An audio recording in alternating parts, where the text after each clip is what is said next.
제가 어렸을 적을 생각을 해보면은 글보다는 그림이 더 중요한 것 같아요. 그래서 이게 만화책으로 나온다고 했을 때 저는 적극 찬성을 했거든요. 그러니까 이게 만화책이 아니고 텍스트였다면 저는 원치 않았을 거예요. 건축을 갖고서 하나의 책을 부모와 자식이 같이 본다라는 거는 그거는 되게 큰 축복이죠. 공익대학교 건축도시대학에서 학생들을 가르치는 유현준 교수라고 합니다.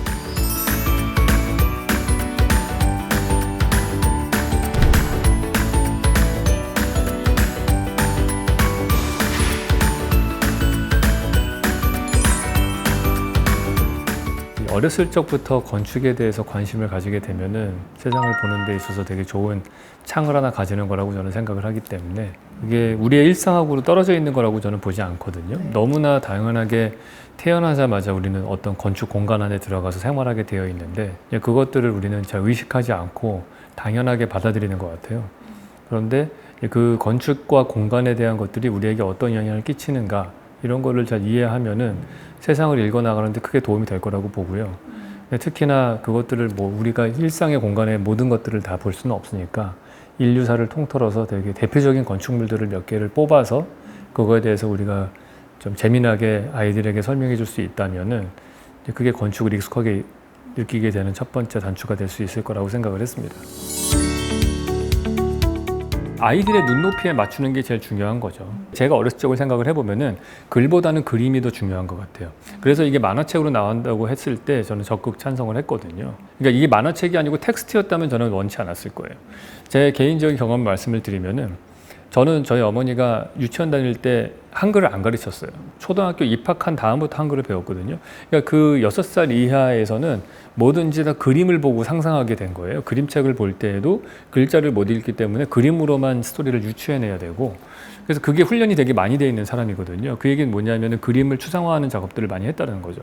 그래서 저는 어린아이들이 여기 이 책을 읽을 때 너무 많이 텍스트에 포커스가 맞춰지지 않았으면 좋겠다고 생각을 해요. 그래서 이 책도 보면은 그림을 통해서 많은 추상적인 정보들을 우리 아이들이 좀 많이 습득을 했으면 좋겠다고 생각을 합니다. 사고 체계가 다르거든요. 그림으로 생각하는 것과 글자로 생각하는 건 다릅니다. 그래서 그거를 잘 밸런스를 맞춰서 이 책을 좀 잘 이용했으면 좋겠다고 생각을 해요. 그래서 글을 읽지 못하는 아이들한테도 저는 이 책을 주는 게 좋다고 생각을 해요. 그러면은 이 아이가 텍스트 없는 상태에서 상상을 통해서 그 나머지 여백을 채워나가는 거죠. 그림만 보면서. 우리 아이들을 창의적으로 키우고 싶으시다면은 너무 선형의 사고방식을 하는 그런 텍스트 중심의 교육에서는 좀 벗어날 필요가 있다. 그래서 이제 건축이 재미난 거가 건축은 형태잖아요. 물질이고. 근데 거기서부터 겉으로 드러나는 글자는 아니지만 그거를 이제 한 커플 한 커플 벗겨 나가면서 그 의미들을 이렇게 배워 나가는 작업들이 그게 또 건축이 또 묘미가 있는 거죠. 일단은 우리가 잘 아는 그런 건축물 중에서 가장 오래된 건축물이고요. 그러니까 일반적으로 건축 그러면은 다 누구나 피라미드는 다 알죠. 그리고 인류 문명 거의 초기 단계에서 만들어진 건축물이고 하니까 어찌 보면은 건축의 줄기세포 같다고나 해야 될까요? 그러니까 가장 인간과 사회를 이해하는 데 있어서 어떻게 보면 원초적인 그런 첫 단추라고 저는 생각을 합니다. 그래서 중간부터 푸는 것보다는 일단 가장 오리지널부터 시작을 하는 것이 좋지 않을까 생각을 해서 피라미드를 선택을 했습니다. 보통 학생들이 12년 정도를 공립교육을 받게 되는데 공교육을 받는 동안에 국어, 영어, 수학, 물리, 생물, 지구과학, 사회, 지리 등등 막 엄청나게 다양한 과목으로 나누어진 지식들을 배우게 돼 있어요. 그리고 저도 학교 다닐 때에도 그러한 모든 지식들은 다 이렇게 칸막이가 나눠져 있는 것처럼 서로 연관이 없는 거라고 생각을 하면서 교육을 받았거든요. 근데 실제로 보면 인간 세상이라는 건 그렇지 않죠. 다 연결되어 있게 마련이고 다 사람의 생각을 통해서 나오는 결과물이기 때문에 그 뿌리를 찾아가면은 같은 뿌리를 가는 경우가 많거든요. 그래서 우리가 이 여러 가지를 분리해서 배우는 것들을 하나로 통합할 수 있는 그런 구심점이 필요한데 그러기에는 건축이 가장 그게 적합하다고 생각을 합니다. 왜냐하면은 건축은 인간이 하는 일 중에서 가장 많은 돈이 들어가는 일이거든요. 그러다 보면은 가장 많은 사람들이 의견을 일치하고 의견이 모아졌을 때에만 현실화될 수 있는 거예요.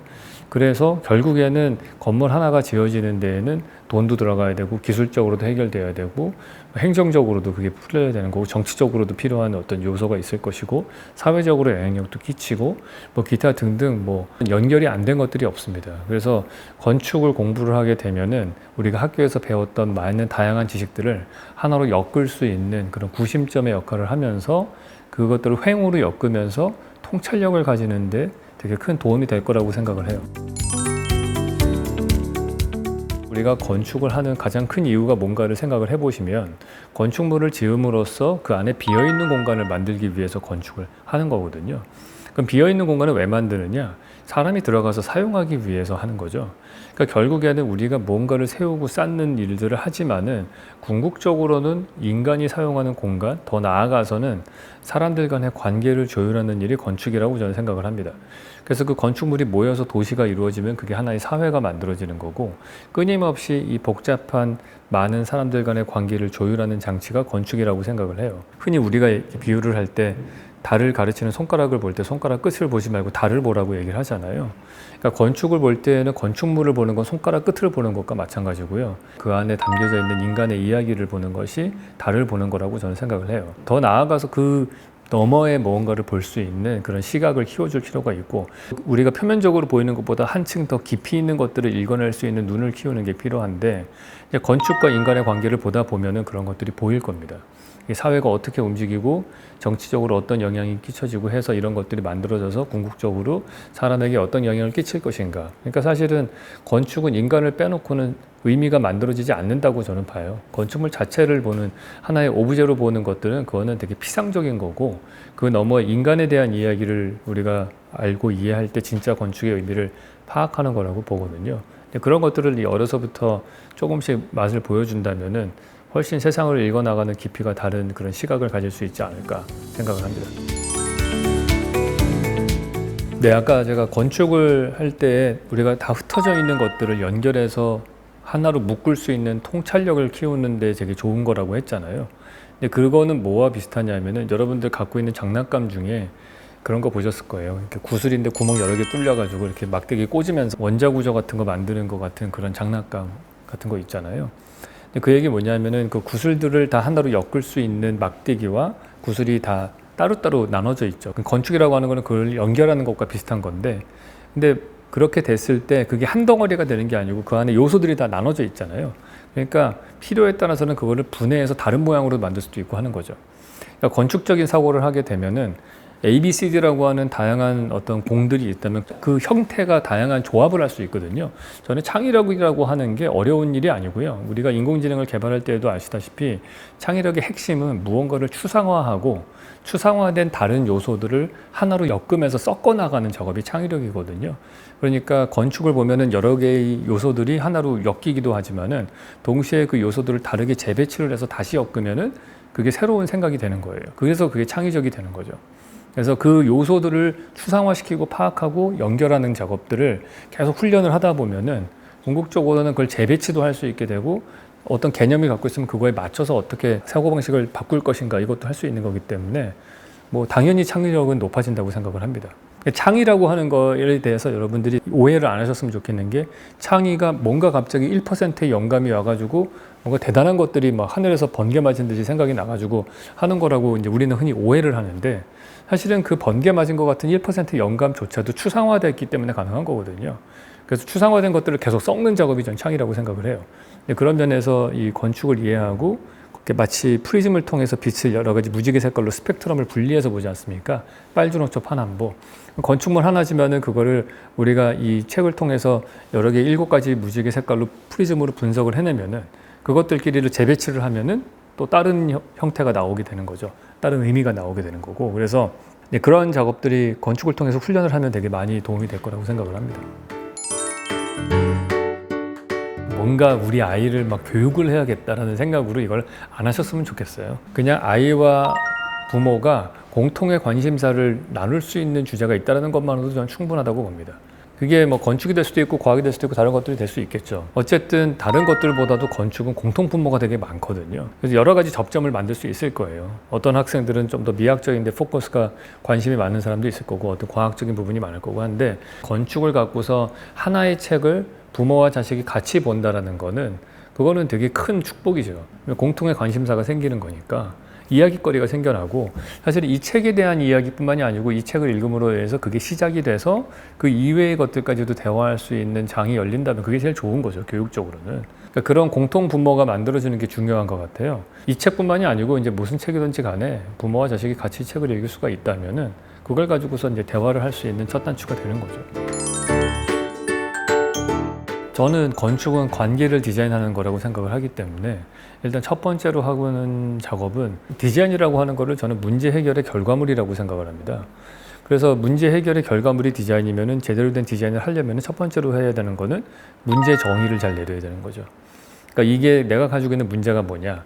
근데 그 문제가 뭐 제일 단순한 거는 어떤 제약들일 텐데 그게 뭐 공사비의 제약이든지 아니면 건축 법규적인 제약들이 있죠. 높이 제한이나 아니면 용적률이나 건폐율 같은 것들, 뭐 사선 제한 등등 이런 제약들도 많고요. 그리고 뭐 건축주가 요구하는 여러 가지 프로그램들 이런 것들을 쭉 보고 그 다음에 이 건물이 지어졌을 때 그 안에 있는 사람들에게 끼치는 영향과 그 주변의 환경에 끼치는 영향 등등도 역시 문제잖아요. 그래서 그 문제 정의를 정확하게 내리면은 그 다음에 그거를 하나하나 풀어가다 보면은 그냥 자연스럽게 디자인이 결과물로 나오게 됩니다. 그냥 문제 정의를 내리고서 그거에 대한 해결책을 만들다 보면 디자인이 나오는 것. 이게 저의 그 디자인 스타일입니다. 저는 코난 봤을 때도 재미나고 그리고 그런 어린아이 캐릭터로 들어가서 같은 눈높이에서 막 활동하는 그런 것도 되게 개념이 좋은 것 같아요. 저는 이렇게 활동적인 아이는 아니었던 것 같아요. 전 조용한 편이었어요. 조용한 편이었기 때문에 이렇게 전 세계를 누비면서 막 액티브하게 다니고 막 골목대장 행동을 하고 이런 과는 아니었던 것 같아요.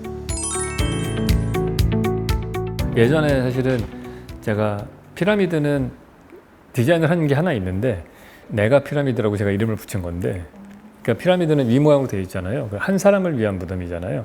반대로 모든 사람을 위한 무덤을 디자인한 적이 있어요. 피라미드가 이렇게 솔리드한 덩어리로 피라미드가 올라왔다면 이거는 네거티브하게 땅을 파가지고 피라미드 모양으로 땅을 파서 그 주변부로 다 납골 땅을 배치를 하는 거였어요.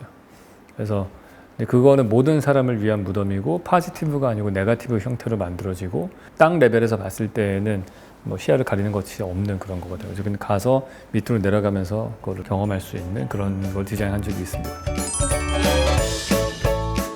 제가 이런 질문을 가끔 받는데 종합 점수로 했을 때 1등으로 저희 최애 건물은 아람브라 궁전인 것 같아요. 건축만 보면은 가장 혁신적인 건축은 판테온이라고 말할 수 있을 것 같은데 이 아람브라 궁전은 조경하고 건축하고가 되게 잘 조화를 이루고 있다고 보여집니다. 그리고 인테리어 디테일 같은 것들까지도. 그래서 가면 그냥 되게 아름다워요. 왜 그 많은 그 문학가들과 많은 창작자들이 그렇게 아람브라 궁전을 칭송을 했는지 특히 그 침략해가지고 정복한 정복자조차도 보통은 다 건축물 다 부수거든요. 그 전때에 있었던 그 영광을 다 흔적을 다 지워버리려고. 근데 이거는 그냥 전리품으로 남겨놔야 된다. 그리고 남겨놨어요. 그리고 자기 궁전을 옆에다 지어놨는데 그 새로 지은 궁전이 훨씬 못합니다. 근데 진짜 훌륭한 건축물인 것 같아요. 네, 해야죠. 그거는 꼭 해야 된다고 봅니다. 아람브라 궁전과 판테온 이거는 다 해야 되는 그런 프로젝트죠. 가볼 건축물들이 너무 많아요. 엄청 많죠. 이거 뭐 한 100권까지 가야 돼요. 그래서. 저는 미래로 가고 싶습니다. 한 3000년? 지금보다 한 1000년 뒤? 그러면은 어떤 모습일지가 궁금해요. 꼭 봐야 될 책. 어렵네. 파리 대표작. 여러분 건축은 되게 어렵지 않습니다. 그러니까 일상과 연결되어 있고 여러분의 생활하고 되게 연결되어 있고요.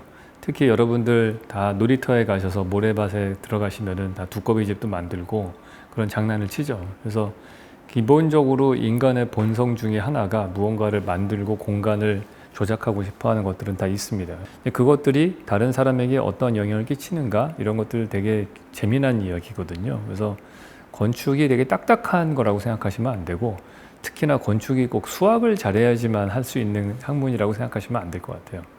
이과에 속해 있고 그렇기 때문에 많은 분들이 저한테 오셔서 우리 애가 건축을 좋아하는데 수학을 잘 못해서 못하는 거 아니냐 이런 말씀하시는데 전혀 그렇지 않거든요. 그래서 관심을 가지시면은 뭐 굳이 나중에 건축과 관련된 일을 안 하시더라도 세상의 많은 지식들을 잘 이렇게 연결해서 생각할 수 있는 대단한 지혜를 가질 수 있을 거라고 생각을 해요. 그래서 한번 관심을 가져보시면 좋을 것 같습니다. 그리고 무엇보다 건축을 많이 알면 삶이 되게 풍요로워집니다. 여러분들 나중에 여행 가셔가지고 인스타에 올릴 때 음식 사진만 찍고 그런 사람이 아니고 건축물을 보고 얘기할 수 있는 그러한 사람이 된다면은 그러면 너무나 행복한 거죠. 네. 안녕하세요. 안녕하십니까. 와, 이 책 너무 귀엽다. 사이즈도 딱. 난 이 표현이 너무 좋은데요? 건축 동화?